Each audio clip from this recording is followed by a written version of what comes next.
So we continue to be a church that is on mission with Jesus all the time, everywhere, as we're gathered here together, as we move out into different places on our own. And the question this morning is that as we go into Revelation again, the question this morning is who will you worship? It's not will you worship, but it is who or what will you worship? And so we're not just talking about like when you formally gather together, but it is what occupies your time and attention. What do you find thrilling, and where do you find yourself going to? So it's like, you know, what place does TikTok or Instagram or whatever the other thing is play in your life, you know? And so what's the thrill and satisfaction that comes from there? What is it that you can't do without? That's the kind of thing. Where are your allegiances at? That's what we're looking into today as we keep going into Revelation. So last week we were in chapter 13. Today we'll go into chapter 14, nudge into 15. There's a number of us that will be preaching the series just as we did in the first half. And one of the fun things is that this is Scott and Pastor Joe and Sarah and I that we meet together to like go over Revelation a little bit ahead of time. What do we see there, and how are we you know, who's taking what part to dig into and those sorts of things. And one of the things that Pastor Joe pointed out as we met recently is that in this section of the book there's a lot of contrast happening. It's like it's this or it's this, you know. Like last night you were talking about that. As we looked at the end of chapter 13 at the mark of the beast, the 666. And so it's like you can have the mark of the beast or you can have the mark of God. And so which mark will you have? It will be one or the other. There's the contrast that's happening there. And so we see other of those contrasts emerging here in chapter 14 as well. So 666, man's number, so it's not so much about the shape of the sixes or anything like that. I mean, I think we were suspicious a bit that Trevin Nathan Prince might just be this person, but we ruled that out. No, it's really not. His real name is Nathaniel, so it's not a six, so it can't be him, you know. No, it's not that kind of legalistic interpretation, but it is, what is this representing? The dependence upon humanity or the dependence upon God? The dependence upon saying, I got this. The sum total of what we can accomplish as a human race is what will bring us into the future, rather than saying, no, we're kind of messed up. You know, we're going to be falling apart unless the Creator re-enters into our lives, restores us, redeems us, brings us back onto a path of righteousness again. And so there's this, you know, so who will you worship? What's the power that you will depend upon? How will that shape your identity in this world? And so this is vividly portrayed by a video clip from a movie a long time ago, before you kids were born, so you may not know about it. But do we have the video clip? Is it there? So let's roll it now. It's one of the famous Beethoven movies. Does anybody remember Beethoven movies? Okay. Yeah, everybody 30 and older is saying yeah. Okay, so let's see this.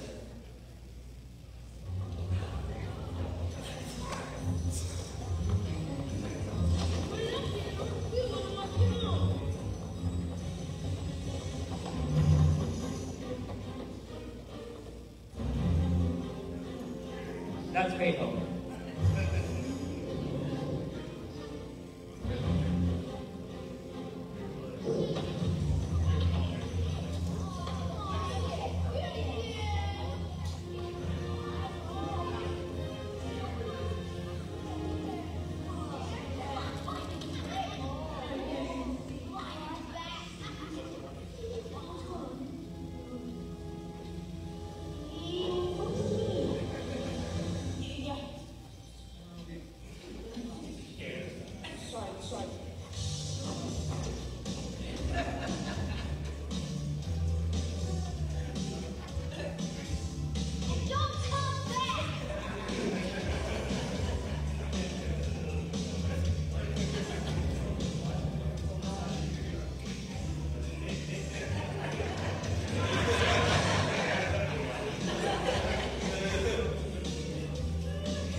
it's in himself, but really it's this power that's behind him, right?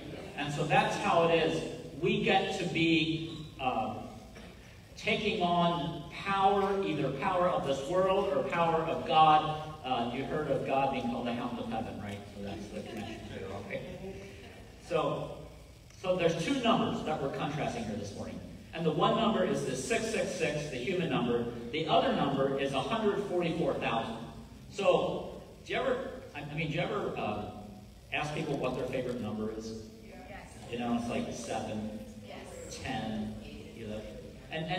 And are any of you people that say, like, my favorite number is like 3 million, or something like that, it's like, how, it's like, so here's this great number, 144,000.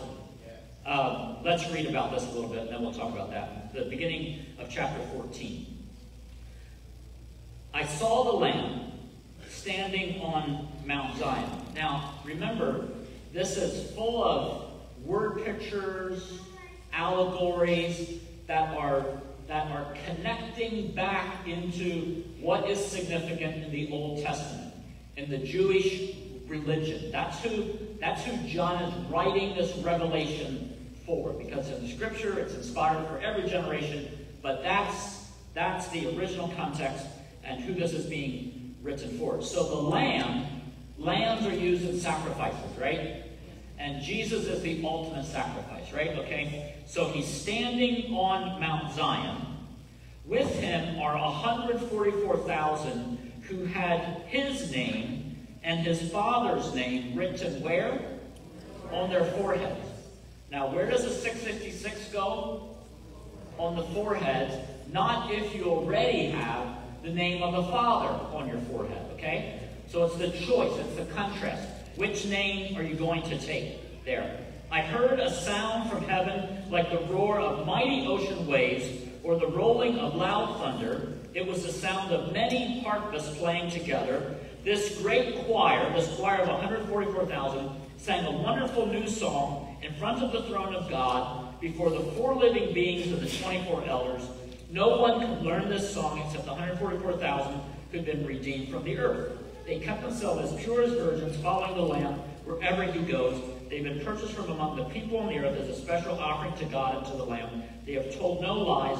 They're without blame. Let's stop there and work in these verses a little bit. So, 144,000. Again, what's the significance of this number? Well, the 144 is 12 times 12. So the 12 apostles, 12 tribes of Israel, this way that the Spirit of God has worked, where he's lived among Israel, then where he's living and establishing this new church, the people of God, this authority of God that's come to rest upon the earth, that's represented in who we are, these people that carry out this name of Christ.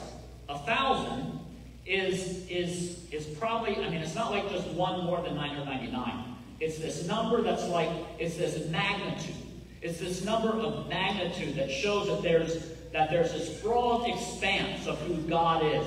This indefinite end. All this big number. So it's like it's putting those together to say this is representing the people who are aligned with God, who live on this earth. This is the church. This is you. This is me. Now, you may know that the Jehovah's Witness got into trouble with this because one day they said, this is us, Jehovah's Witness. And then one day they counted up the number of members and they had 144,001. And it's like, what are we going to do? Which one of us isn't going to get in? So they had to rearrange this to sort of like, I'm not sure how they did it. That's not really the point of it this morning. But it is to say, this isn't like a specific number of people. This is what it represents. This is the church of God. And this number keeps on showing up throughout the book. It's first of all introduced in chapter 7. And here we are at it again with this 144,000. I think we see it again later on. And so it's a reoccurring image or symbol that John is writing in allegory, because if he just wrote in straight prose, the message would not be able to get through and get communicated to the persecuted church all across Asia, which is who he's writing to. Okay? So beyond this number, what's the picture? So here is this Lamb standing on Mount Zion, and with him are 144,000 people. This is Jesus with his besties. Just like standing there, it's like they're just like, well, we're over here, and whatever you 666 and Babylon and Beast and all you're doing over there, we're over here. Now you get to be contrasting, and you that this revelation is being written to, choose. You are made in the image of God. You're given free choice. You choose which side do you want to be on. Which mark do you want to have? Which group do you want to be part of? So here's Jesus. There's this choir. And this is amazing. It's like you have to be redeemed to sing this song. Can you imagine that? The angels, who are known as the worshipers of heaven, they fall silent when the 144,000 begin to sing. Because the angels don't know about redemption. You do. You have a testimony and a song of worship to proclaim to God and a witness to extend to the world, because you were tracking this way in life and you had an experience where you turned and you began to head toward the Lord Jesus, to the God Almighty as revealed in Jesus and by his work on the cross and the rising from the grave. So the angels are like, wow, that'd be kind of cool to experience that. Imagine having that kind of relationship with God, that you know that God sees you, he's aware of you, he loves you in that kind of personal cost and sacrifice, that he will reach out with you and pull him up there beside himself and say, hang with me, live with me, I am the head, you are the body, be my church forever and ever. Verse 6, I saw another angel flying through the sky, carrying the eternal good news to proclaim to the people who belong to this world, to every nation, tribe, language, and people. Here's another phrase that keeps permeating throughout this book, that this is for every nation, tribe, language, and people. Changed from the Old Testament, which was, this is God at work in the nation of Israel, and if you want to, you can let go of your identity and come into and live among this people. The good news is there's no longer any sort of central ethnicity. It is the kingdom of God, which is the collection of ethnicities. It's the collection of the backgrounds, the collection of the experiences. It's the imprint of God that's upon your culture, that's upon my culture, that's upon the various combinations of culture, that comes together to declare the glory of God collectively in the kingdom of God. There's a bit of that because the presence of God shows up everywhere, and so there's traces of the kingdom of God in your culture, but it's not to be possessed by you. It's not to be that your culture rises up above any other culture. It's so that we come and lay these riches down before the throne of the King and say, we are here, the crowns get cast down for this King, for this throne, because he's the one that will reign forever and ever. We worship him. Fear God, give glory to him. The time has come when he will sit as a judge. That becomes a significant verse to us in just a little bit. Worship him who made the heavens, the earth, the sea, and all the springs of water. And another angel shouted through the sky, Babylon's fallen, that great city's fallen, because she made all the nations of the world drink the wine of her passionate immorality. You see the contrast again. There's two angels. There's one angel that is calling out, there's this eternal good news. This needs to be proclaimed to everybody. This isn't just proclaiming to the people who are ready, identifying as part of the 144,000. This goes out to the people who belong to the world. If you are living in this world system, you don't have to stay there. You get to choose. You get to come into your creative destiny, and it happens by surrendering into the identity of the King of Kings and Lord of Lords being placed upon you, and you choose the 144,000 instead of the 666. Then the other angel follows saying, Babylon has fallen, that great city's fallen. Let's take this down a little bit. So the first angel has this invitation, exhortation, command, call of God, whatever it is, but it's saying, I'm calling you upon your free will, your God-given choice, calling to you who belong out into the world. You can choose your destiny. Now's the time for that. You can rely upon your own wisdom and resources, or you can choose God's. The question is not, do you want a seal? The question is, which seal do you choose? You choose the 666 or you choose the 144,000? The seal of the human efforts of the world, or the seal of being part of God? This is what he says. The angel's invitation to be part of this great choir, it says this: fear God, give glory to him, worship him. Now, we're all very egalitarian, and we're casual in our relationships here, and there's lots of great things in the flow of the Spirit that happens because of that. So much so that sometimes we miss this first exhortation, that we're to fear God. You know, it's like, well, yeah, but he's our friend, right? Yeah, he also is our friend, but to catch the startling revelation of the fact that he is your friend has to first be established that he is God. And I'm not. I notice my co-pastor's affirmation that I'm not. You're right on target this morning. Your theology is sound. So we fear God because he's other than us. We recognize that he's the creator, that he is the one that is in control, that he is the one that is sovereign, and he is the one that can turn anything and anyone at any time in any way. The fact that evil exists in the world today is not because God is up there wringing his hands and saying, oh my, whatever shall I do? It is because he is gracious and giving opportunity for the people who are conducting the evil to be repenting and changing their seal. Because there comes a time when the judgment of God happens that the door of choice closes. So it's the mercy of God that allows that to continue.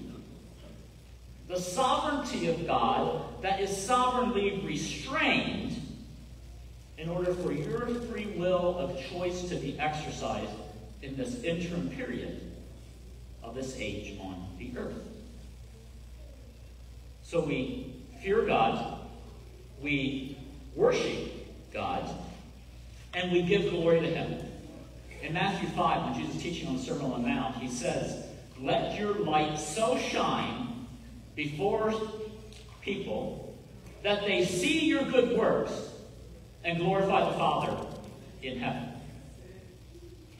Yesterday, there was a number of us at a pastor's conference that was across our LMC network of 300 churches or so.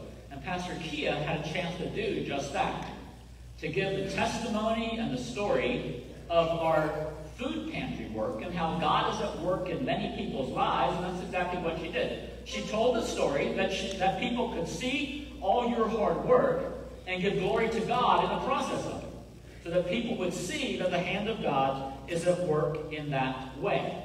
So the question is, where's the glory going, right?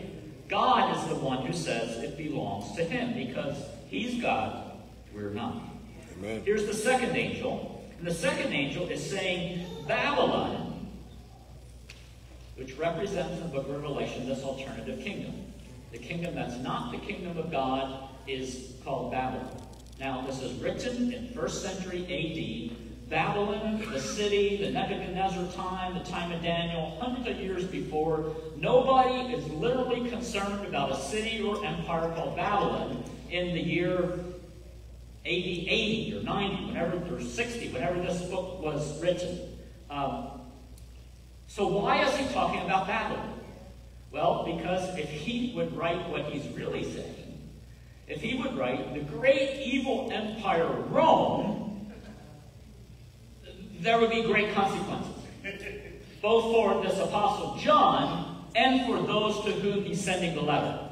Because it would be seen that this is a subversive type of group, because they're declaring this outrageous claim that this Jewish person who died a generation ago, that they're saying he rose again, and that he's king, rather than the great Emperor Caesar of Rome. So Babylon is to be saying this is the alternative kingdom. Now today, we don't care that much about Rome, right? It's not our empire. But what is the empire? What is the stronghold that's in your life? Whether it's a national political state, whether it's the way some people look to salvation in this nation, or whatever else it might be, or just whatever the other thing is, whatever the ideology is that is erected in your mind and in your heart that says, by this means, I will be saved. Whatever that kingdom of the world is represented here in Babylon, right here. It's the sum total of the human effort to gain salvation, to gain purity with God, the power of the world. And here it says, this angel saying, it's fallen, it is no more. And the reason it is no more is because the judgment of God, right here, this is foretelling now, is going to be carried out. The end of choice is happening, and the judgment of God, the justice of God, is being given in this time. What you get, if you're part of the Babylon Empire, is that you drink wine of passionate immorality. Well, isn't that something? So, you get to drink this wine that fills you with passion, that connects you into all kinds of immoral behaviors. That's the one side. Or you get to fear God, give glory to Him, worship. That's the contrast that's being presented here. So who will the nations worship? From who will they see the mark? Before we go into that, we're baptizing a person this morning, and so Matt, will you come up here? Can you grab the marker on the way up? And this is a rebaptism for you, Matt, because of this repurposing that's happening in your life, right? So you just tell us about that. Okay. So, as far as me growing up in my life, I turned my life over to Christ around 10 years old. Around that time, I got baptized because I knew I really wanted to be connected with God. But as far as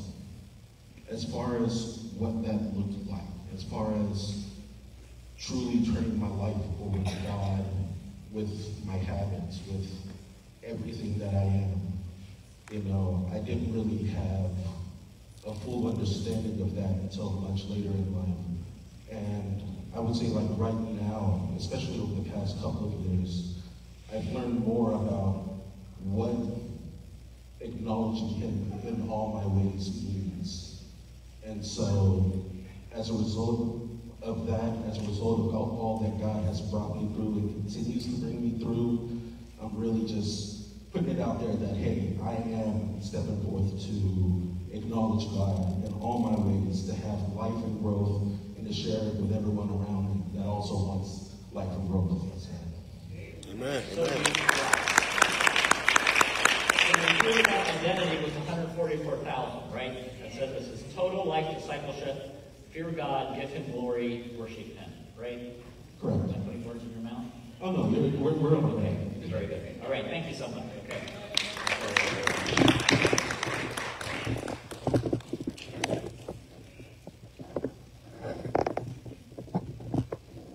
Okay, so two angels. Then there's a third angel. Verse 9. And it's shouting, Anyone who worships the beast and his statue or accepts his mark on the forehead or on the hand must drink the wine of God's anger. See, it's the beast, the statue we talked about last week, the mark, all those things being wrapped together, representing this human empire of depend upon myself and upon the people that I identify with. You worship that, you end up drinking the wine of God's anger. It's been poured full strength into God's cup of wrath, and they'll be tormented with fire and burning salt in the presence of the holy angels and the Lamb. The smoke of their torment will rise forever and ever. They'll have no relief day or night till they worship the beast and his statue and have accepted the mark of his name. That's so this justice of God is being carried out in this picture. Now, it's happening when you get the 666 mark, when your dependency has been upon your human efforts, rather than calling upon the power of God, surrendering your life, opening up to him, turning it over. You with me on this? Okay? So this is this, and then it says this.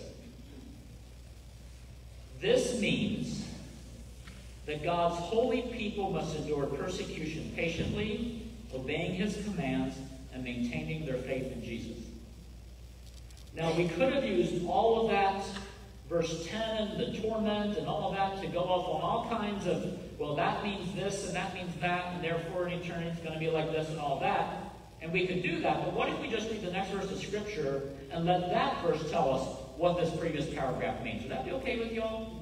Instead of me trying to do something that's like, oh my, isn't he wise and wonderful and has all these wild and wonderful things, and thank you, Kim, for laughing at me for saying that, because that's exactly right. Okay? So this means that God's holy people, that is you, that's the 144,000, you must endure persecution patiently.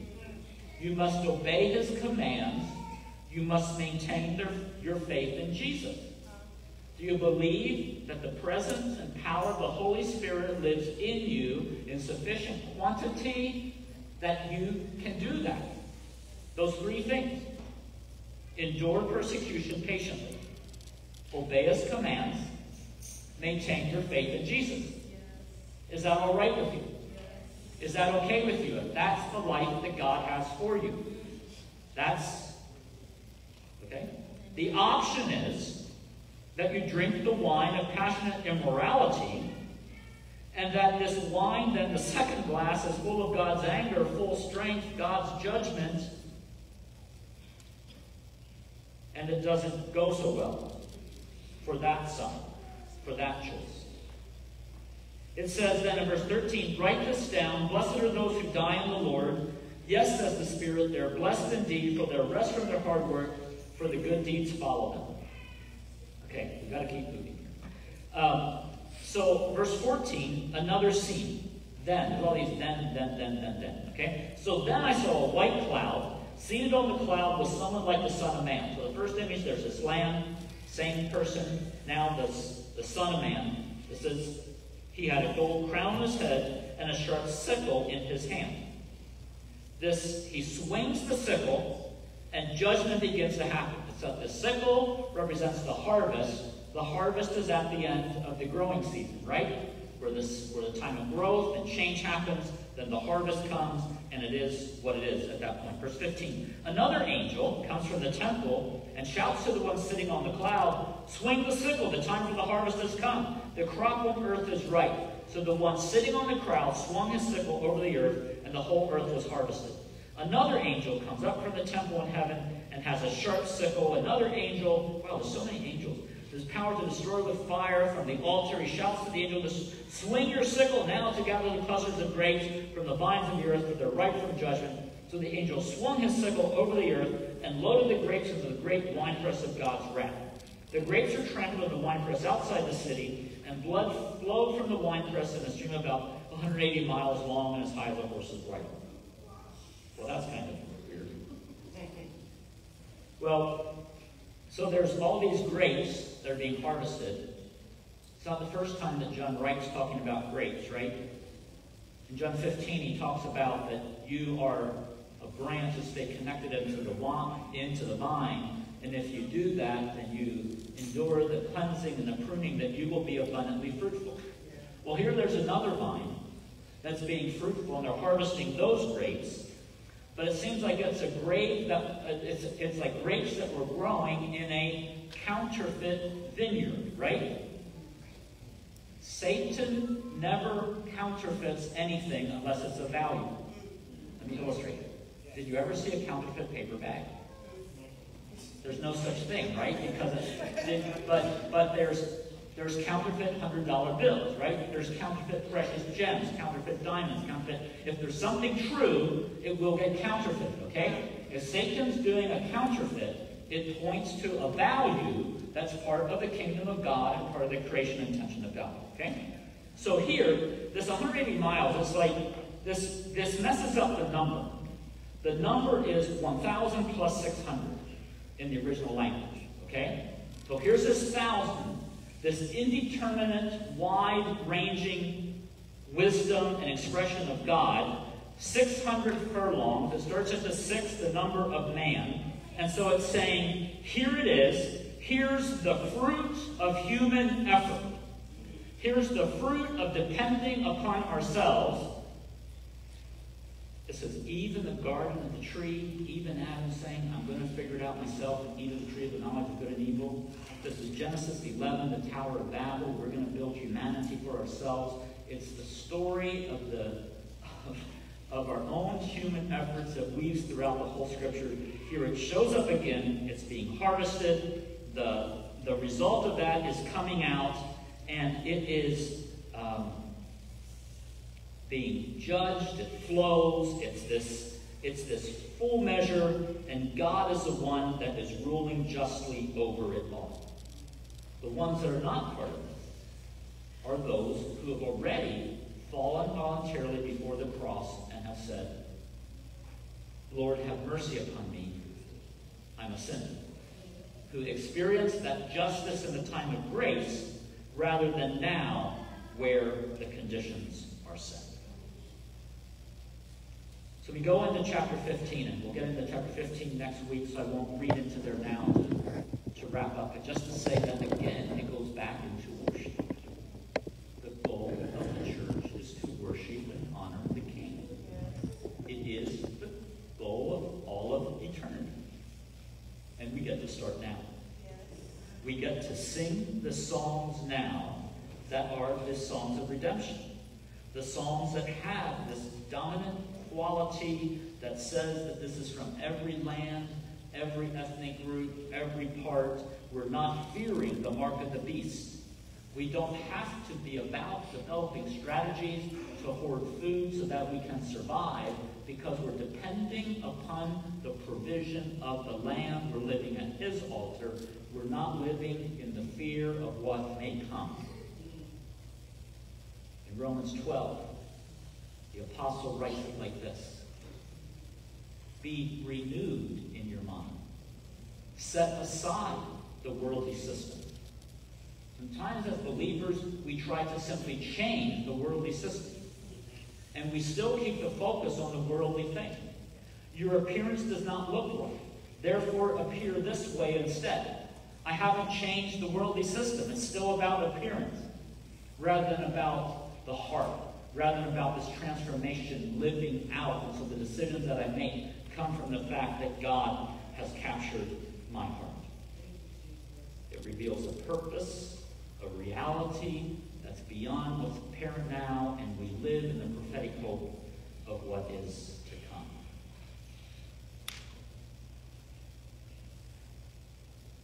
Shall we do that, church? Shall we live in that way?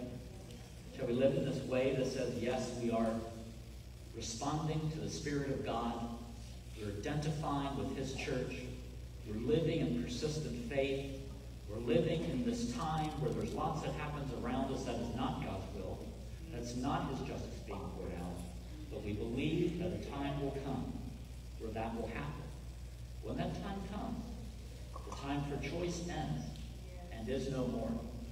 And God's delay is his grace, is his patience, so that we can be about the Father's business, calling people to repent and growing our own grace. Let's pray together as the worship team. Lord Jesus, we thank you this morning for your amazing grace. For this word that says that you are the one that is present with us in the present. You stand with us as redeemed ones. You hold us unto yourself, even as we're in the world, as you say, we're in the world but not of the world. And your grace extends. And so we just take hold of that this morning with the reassurance that says we will live from your point of view, Lord God. May we live from a perspective that is aligned with you and not from the concern, hesitations, and fears of this world, Lord. Let us pray upon each person, Lord God, who surrendered their lives unto you, for that certainty to know that you've got them, that you're holding them, that your seal is upon them, and that nothing can snatch us out of your hand. In Jesus' name.